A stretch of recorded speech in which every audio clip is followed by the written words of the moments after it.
sini, dari tempat saya berada itu cuman sekitar 5 menit lah kalau naik mobil, dekat sekali tuh.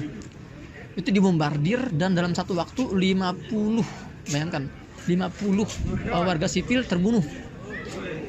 Dan korban-korban terbunuh itu dibawa ke sini, ke rumah sakit. Dan saya menyambut, saya melihat, bahkan saya sholat jenazah saat itu. Saking banyaknya korban yang datang ke sini, itu ruang jenazah itu nggak cukup ya. Jadi mayat-mayat itu digeletakkan di jalan-jalan, di trotoar, ada juga yang di rumput. Seorang anak usia 6 tahun ya, saya tanya itu orang tuanya, namanya itu Diab Abul Bait.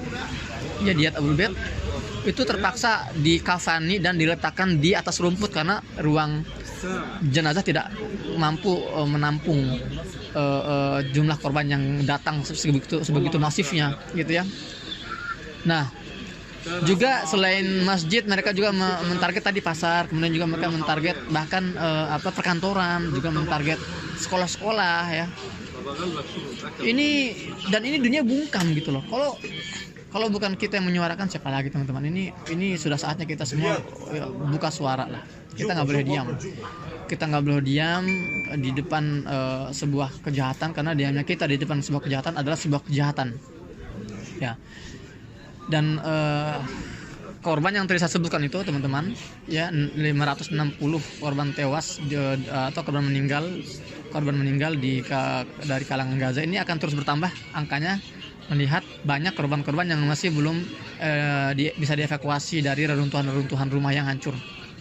Sementara sampai sedetik ini itu dentuman bom masih terus terjadi, serangan-serangan udara belum juga selesai, masih terus menghujani sejumlah wilayah di jalur Gaza. Dan korban luka juga kemungkinan masih akan bertambah, dan kita juga belum melihat masih akan adanya tanda-tanda akan berhenti. Bahkan ya yang kita dengar itu kapal induk angkatan bahkan yang saya dengar itu kapal induk militer angkatan laut. Bahkan yang saya dengar itu kapal induk militer Amerika yang membawa 5.000 Navy atau 5.000 angkatan laut mereka, dan juga membawa pesawat-pesawat tempur, membawa senjata berat. Itu sudah mendekati wilayah Palestina untuk membantu Israel melakukan serangan masif ke Gaza. Berita juga saya baca tadi pagi, 300.000 tentara cadangan Israel itu sudah dipanggil untuk bersiap siaga memasuki wilayah jalur Gaza secara darat, gitu kan. Ini benar-benar akan sangat berat sekali teman-teman ke depannya. Kita nggak tahu bagaimana nasibnya. Untuk pasokan logistik sudah dihentikan oleh Zionis, ya, perbatasan sudah ditutup, listrik juga sudah ditutup. Jadi kita sekarang lagi krisis listrik ini. Internet juga, komunikasi sudah juga dibatasi, dan juga bahan bakar juga dibatasi. Logistik sudah tidak bisa masuk lagi sejauh ini. Jadi ya sekarang yang tersedia adalah logistik yang ada di gudang-gudang para supplier, pedagang-pedagang Gaza. Artinya memang akan ada genosida, akan ada pembantaian besar, dan kami juga sudah dihubungi oleh pihak KBRI untuk segera dievakuasi. Namun saya belum dengar ya, dekat itu nggak jauh tuh. Dan saya juga belum menyetujui untuk evakuasi, karena saya merasa keberadaan saya masih dibutuhkan di sini, menjadi telinga kalian, menjadi mata kalian untuk mengabarkan dari dalam jantung konflik di Gaza, gitu kan. Karena kalau bukan saya yang menyampaikan, kalau bukan kami ini, saya khawatir sumber-sumber itu dimonopoli oleh media-media barat yang senang memelintirkan narasi-narasi tentang Gaza. Ya, makanya saya aktif ya, dengan segala risikonya saya aktif menyampaikan informasi ini agar berusaha memberikan informasi yang subjektif, yang objektif. Saya berusaha memberikan informasi yang objektif yang kalian bisa lihat sendiri. Saya tampilkan visual-visual itu di Instagram atau bahkan di YouTube sini. Saya sampaikan kondisinya hari per hari, gitu kan. Ya, saya berusaha untuk merangkum semua kejadian hari ini untuk saya sampaikan kepada kalian semua, gitu ya. Meskipun ya saya tahu ya resikonya tidak sembarangan, resikonya nyawa kita. Tapi inilah sebuah perjuangan. Aneh dah bebas. What is this? Ya, resikonya besar. Maka dari itu teman-teman, saya berharap kolaborasi antum semua ya. Kalau saya di sini istilahnya mempertaruhkan nyawa kami, ya antum di sana hanya mempertaruhkan apa sih, jempol-jempol antum lah. Mungkin capek sedikit tapi nggak apa, yuk kita share video-video ini gitu kan. Dan juga tidak lupa saya ingin mengajak teman-teman semua untuk terus berdoa, memanjatkan doa di setiap sholat antum semua, untuk kita semua di sini.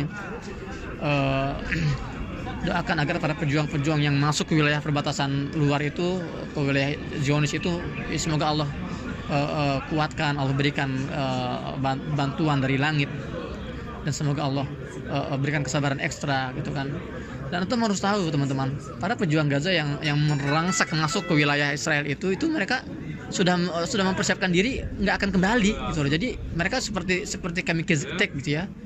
Ya tapi ya alhamdulillah sebagian mereka ada yang berhasil kembali ke Gaza dengan membawa berbagai tawanan, banyak tawanan gitu kan. Itulah perjuangan mereka dengan darah, dengan nyawa.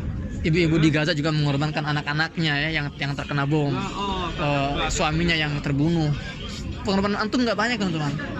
Doakan, bantu share semua kabar-kabar ini. Jangan mau dunia berita ini dimonopoli oleh media-media barat yang memang sengaja menyebarkan Islamofobia dan sengaja membuat narasi-narasi yang rancu dan dungu gitu kan, yang akhirnya dimakan oleh para buzzer Zionis hidung pesek seperti Abu Janda di Indonesia, dan akhirnya didengar oleh sebagian masyarakat Indonesia gitu loh. Kita harus counter itu semua, kita harus lawan itu semua dengan menyebarkan berita yang up to date dan aktual langsung dari Gaza, Palestina gitu loh. Ya, saya mohon kolaborasinya. Jadi itu yang pertama, doanya teman-teman. Kedua, bantu sebarkan informasi ini. Dan yang ketiga, materi. Ya, saat ini Amerika nggak malu-malu loh mengirimkan materinya. Negara-negara Eropa itu nggak malu-malu mengirimkan materinya. Teknologi untuk Israel yang jelas-jelas membantai. Kita ngapain malu-malu? Kita ngapain ragu-ragu? Saya sering mengatakan saya nggak akan malu kalau saya harus mengemis untuk Palestina. Saya nggak akan malu. Itu loh, karena bagi saya itu sebuah kehormatan. Saya lebih baik saya yang mengemis daripada warga Palestina yang meminta kepada saya. Jangan tunggu mereka mengemis, jangan biarkan mereka meminta. Saya siap menjadi pengemis untuk Palestina, untuk bisa melihat mereka makan sampai kenyang, ingin melihat mereka itu bisa bertahan di musim dingin dengan baju-baju hangat gitu kan, agar mereka bisa berobat dengan obat yang kita sediakan, agar mereka bisa minum dengan air minum yang kita sediakan. Itu sebuah perjuangan juga bagi kita teman-teman gitu. Jadi antum di Indonesia bukan antum tidak bisa berjuang, antum bisa berjuang dengan apa? Dengan bantuan tadi itu, doa, kemudian informasi dan materi. Gitu. Kalau antum punya materi tambahan, antum berbagi dengan donasi terbaik. Kalau antum nggak punya, antum ikut bersama saya menjadi barisan orang-orang yang mengemis untuk Palestina. Untuk Palestina, saya nggak apa-apa dikatakan pengemis, tapi untuk Palestina, untuk menjaga agar warga Palestina tetap tegar. Ya, mereka ini orang-orang terhormat yang sedang mempertahankan kehormatan kita semua. Mereka ini orang-orang pemberani yang sedang mempertaruhkan nyawa mereka untuk kehormatan kita semua umat Islam. Jadi saya nggak tega kalau melihat mereka harus datang mengetuk kantor kami minta-minta. Enggak, biar saya mengemis dan saya akan langsung terjun ke lapangan untuk mendistribusikan bantuan-bantuan yang mereka butuhkan. Itu teman-teman ya, kita dengar ya, bombardir masih sangat jelas kita dengar. Ya Allah, ya Allah. Ya teman-teman, demikian untuk update hari ini, semoga bermanfaat. Saya dari Gaza, Muhammad Hussein melaporkan. Jangan lupa share video ini. Assalamualaikum warahmatullahi wabarakatuh.